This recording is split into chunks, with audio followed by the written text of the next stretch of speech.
Are you ready to uplevel your sales game? Well, here is a gift for you.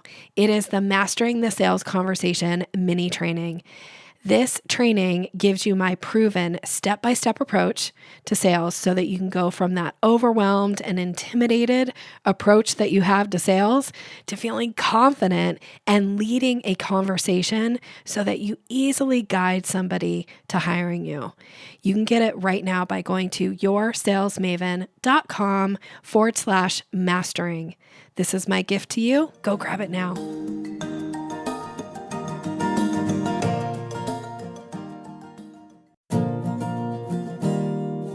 Do sales conversations make you feel awkward or pushy? It's time to ditch the outdated salesy strategies. Your guide, Nikki will show you how to combine kindness with selling skills to meet your prospects where they are, and in the process, how to uplevel your influence and income. Learn how to earn business easily and effortlessly. Here's Nikki. Welcome, and thank you for listening to the Sales Maven Show. I'm your host, Nikki Roush, your own personal sales maven, here to offer you tips, strategies, and techniques to master your sales conversation. Today's episode is a solo episode, and we're going to be focusing on that saying, less is more. You've probably heard it a few times in your life, less is more, and when and how to use that to your advantage when selling and interacting with clients. So I have 3 scenarios that I'm going to walk you through, and you can take from these what you will. My hope is that this inspires you to implement this into the way you're interacting with your clients and with your prospects, and you will find that your success rate will actually go up. So we sometimes get into this mindset of more is more. Like we want to overgive, we want to just continue. And so there are times where we need to be able to pull it back a little bit. So that's what we're going to be talking about today. So I mentioned 3 different scenarios. The first one to address is in your offers and your packages. Now, I'm just going to be really upfront here and say I'm so guilty of this one. Sometimes I'm recording these episodes because I need to remind myself to take my own advice. And I'm hoping that this might spur some action for you. But one of the things that happened recently is I put together a pretty comprehensive one-on-one coaching package. And then I threw in a bunch of other stuff into it because I want to give it all, right? I've got it. It's there. People benefit from it. So I might as well give it all to them. And here was a piece of feedback that I got. Somebody didn't sign up for the coaching package with me, even though they needed one-on-one coaching, wanted one-on-one coaching. But because there were all these other pieces in the offer, and they felt like, well, I'm not going to be able to take advantage of those. I don't have time. And that's not really what I want. So I'll just choose to wait until there's a package that only offers what I want. Now, luckily, I was able to have a conversation with this person. I was able to make some adjustments to what they were actually getting. But it was a really great reminder that sometimes we want to throw like everything in the kitchen sink into the offer so that the clients get all the things. All the things is so exciting, right? And yet it actually slowed down the sales process and could have, in a lot of instances, and may cost me sales. So I would challenge you to be thinking about this in your own business. Are there things that you're putting into your offers that clients actually aren't using? They're not taking advantage of them. And so they feel like they're not getting the full value of the package. I actually had a conversation with a client recently, and it was in a coaching call, and we were talking about her offer. And we were talking about the amount of hours that people were getting in this package of like time with her and how many hours people were actually using. And it was really evident to me as the outsider, sometimes hard to do this for myself. I can do this for my clients all day long. But it was evident to me that if she would actually remove one of the hours, leave the pricing the same, that her clients would feel like they were getting a better value because they were almost using their total number of hours, never really going over, but really delighted. And then it allowed for us to offer an upsell package for the people who actually needed the more hours. And it completely was like this mind shift for her and got some really good feedback. She's made the change. She's really excited about it. And it kind of comes back to this idea of sometimes we just want to give it all and we want to overgive, especially those of us who have this like servant's heart, like we're here to serve. So we just want to overgive, overgive, overgive. But if your overgiving is actually causing people to not hire you, then what are you doing? That's not helping you. Again, take my own advice here. It's not helping me either. So I want to bring this scenario, like I said, into your awareness in case you need to take a look at what you're offering and be asking for feedback from people. Are they saying, like, I can't use all of those things? I don't need all of those things. You might actually find that sales gets easier when you pull and strip away some of these things. Okay. So that's the first scenario that I wanted to share with you today. The second scenario, where the less is more mentality actually works in your favor, is when you are having your sales conversations. I found really early on when I started coaching with clients, when I started Sales Maven back in 2013, that I was coming into contact with a lot of women business owners that felt that it was their job to educate people. Now, imagine me putting like quotes around this, like educate people about everything that they knew about whatever their expertise was.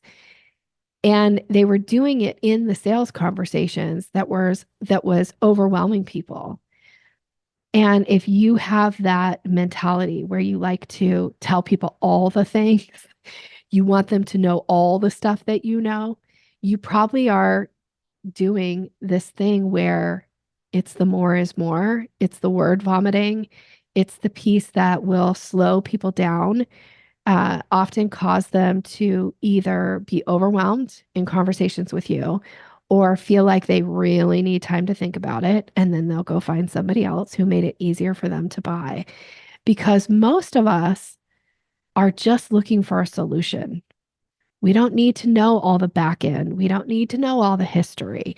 We don't need all the feeds and speeds of everything about what the expertise is. We're just looking to have our problem solved. Does this thing solve my problem? Yes. Can I afford it? Yes. Do I see the value of it? Yes. Great. Here's my credit card. Let me buy.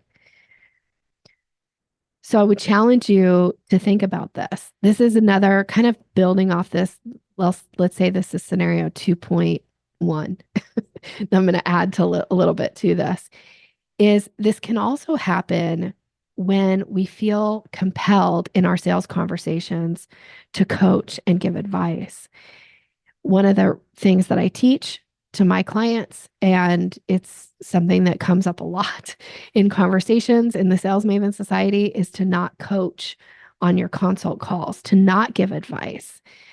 And I just had somebody over the weekend ask, they found themselves in this situation and they were like, I need to be prepared because I'm finding that people are asking me to share my knowledge on those consult calls that technically are the things that they would pay me money for. So I'm not sure what to say in those situations. So having something to say, having this like statement in your back pocket is also really helpful. So I'm just going to throw this one in and say, when somebody is asking you to essentially give them your expertise for free, you can say to them, that is a fantastic question.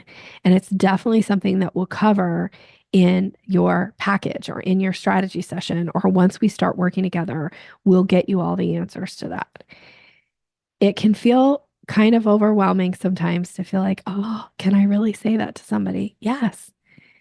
Because until they put money on the line, whatever advice that you give, the likelihood of them taking it is really minimal because they didn't pay for it. So it doesn't have any value. It's one of the reasons I say don't coach on your calls. If you feel like you have to dance and you have to prove yourself and you have to convince people to buy from you because you're so smart and you're so knowledgeable and you have all this great advice, you're probably actually talking more people out of hiring you than you are closing deals. So in those scenarios, it's better to have this less is more approach. Now, sometimes you might go, well, I just talked to somebody and they wanted all the facts. They wanted all the data. They just loved all this information. So then I get on the call with the next person and I feel like I have to give them all the data and all the facts. But in actuality, you should be taking your cues. That's a very NLP thing. You take your cues from the person you're in conversation with.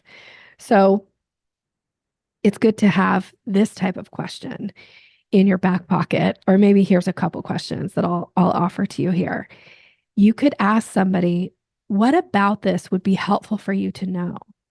Right? Because I've said this a few times where people say, like, Nikki, if somebody asked you to talk about sales, how long could you talk about sales? Days. Days and days and days. But nobody's going to give me that kind of time. Nobody's got that kind of time. So I might say, what specifically about sales would be helpful for you to know? Then I can focus on the thing that's most interesting to them. Now, the other thing I might use is in a consult call, I might say, what haven't we covered yet that you'd like more information on? When I say, what haven't we covered yet, it implies I've got more. I'm willing to spend more time with you. And it's really about you for your benefit. So, what would you like more information on? So, check in with these things. Pull yourself back from educating. I want to really just replace word vomiting there.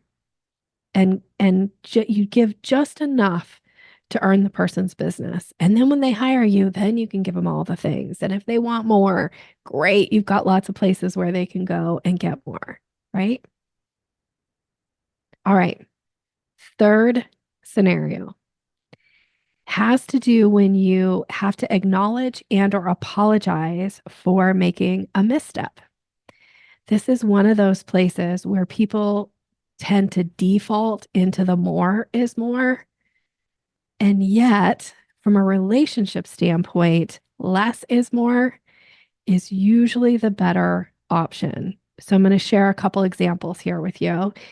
And one was with a client that I was working with recently. She had, due to some things that were outside of her control, had to postpone responding to delivering something that somebody was waiting to receive from her. And so when we were on our coaching call, she was explaining to me why she felt the need to share with them all the things that happened that kept her from actually getting this information to them in what she felt was a timely fashion. And I really had to push back here and say to her, I feel like you're doing this for your benefit. This is for your peace of mind. And all it's going to sound like is a bunch of story and justification. And if you could just acknowledge to the person, please forgive me for the delay in getting this to you. I've had some things going on, and here's the information. That's enough. But instead, it's the like, I apologize for delaying and getting this information to you. This thing happened, and then this other thing happened. And so that caused this thing. And so I wasn't able to do that. And then I had to take care of this other. And it's like, they don't care. They really don't care. They just want the information that you had offered to them. That's what they're really interested in. And all of the reasons, those are for your benefit. And in sales, it's about the prospect, it's about the client.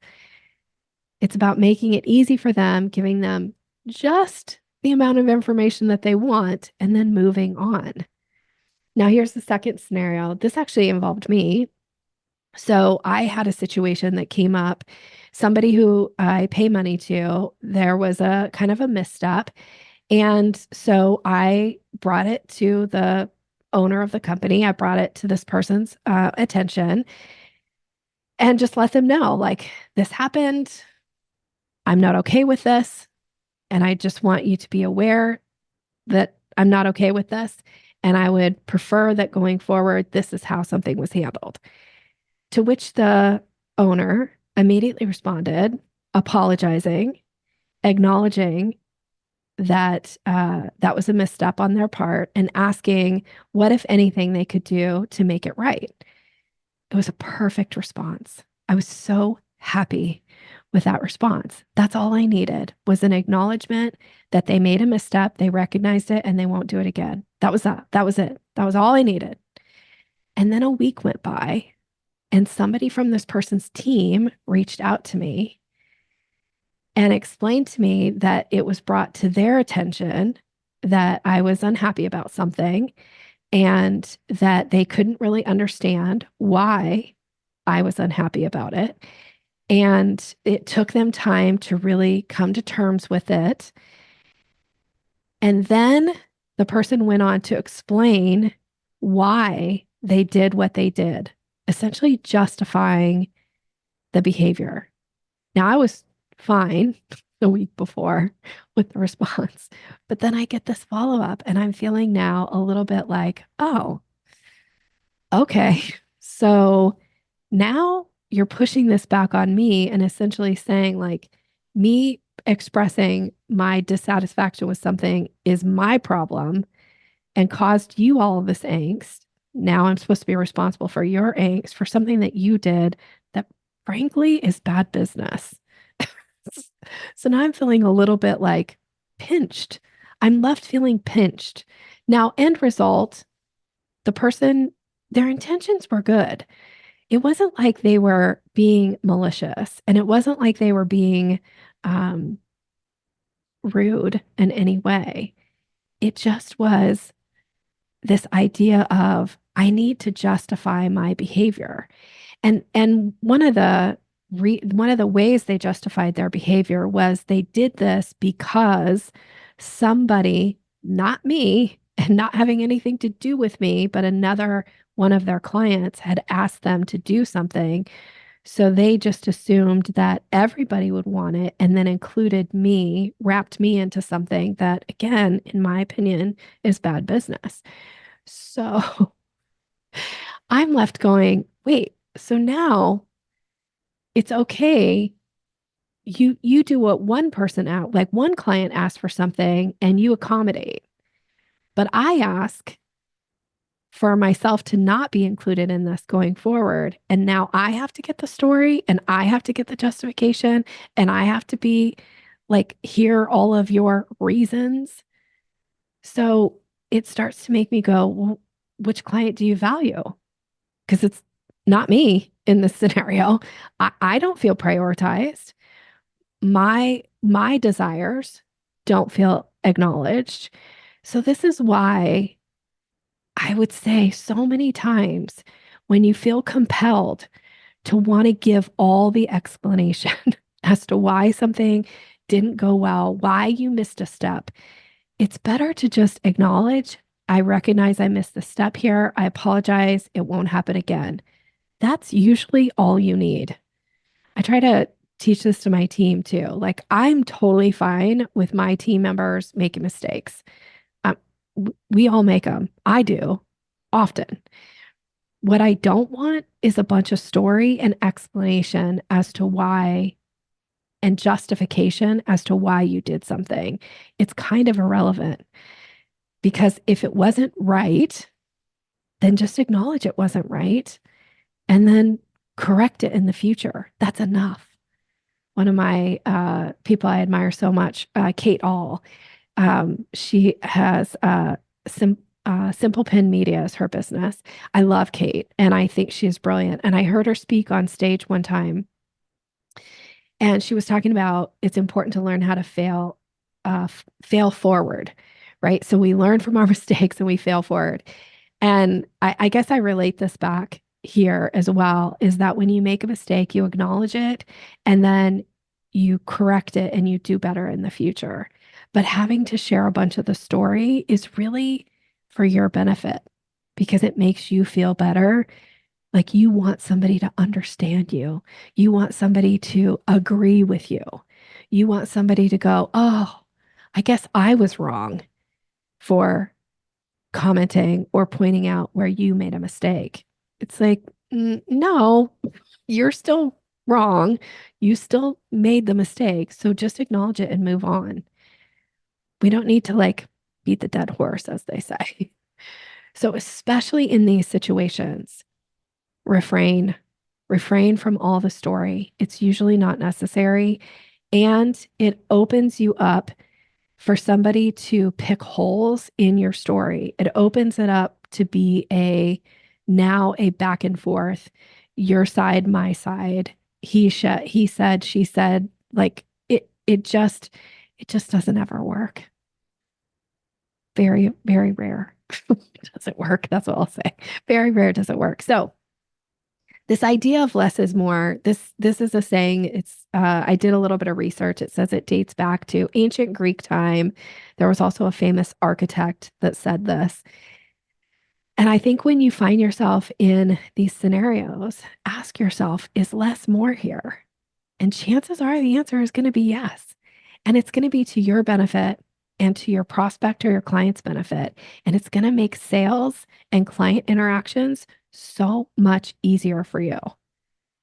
So I hope this was helpful. I hope these scenarios, at least one of them, pops something up for you and you think like, oh, okay, what action can I take as a result of this? Or what's something that I can do differently the next time I find myself in these situations? I'd love to hear what was your big takeaway, if any, from this episode. And you can share it with me. You can tag me on social media.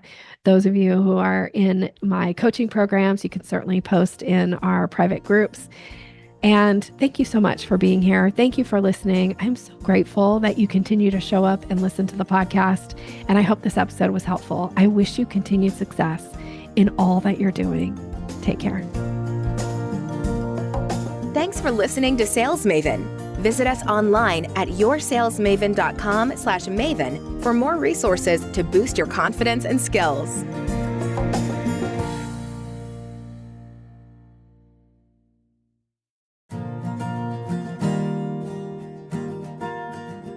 Are you ready to increase your confidence in your sales conversations? I have a gift for you that is going to show you exactly how to do that. It is my Closing the Sale ebook. It's all about leveling up your confidence, giving you language to use, how to seamlessly move somebody through the sales process. And you can get it right now by going to yoursalesmaven.com/Maven. Go grab it.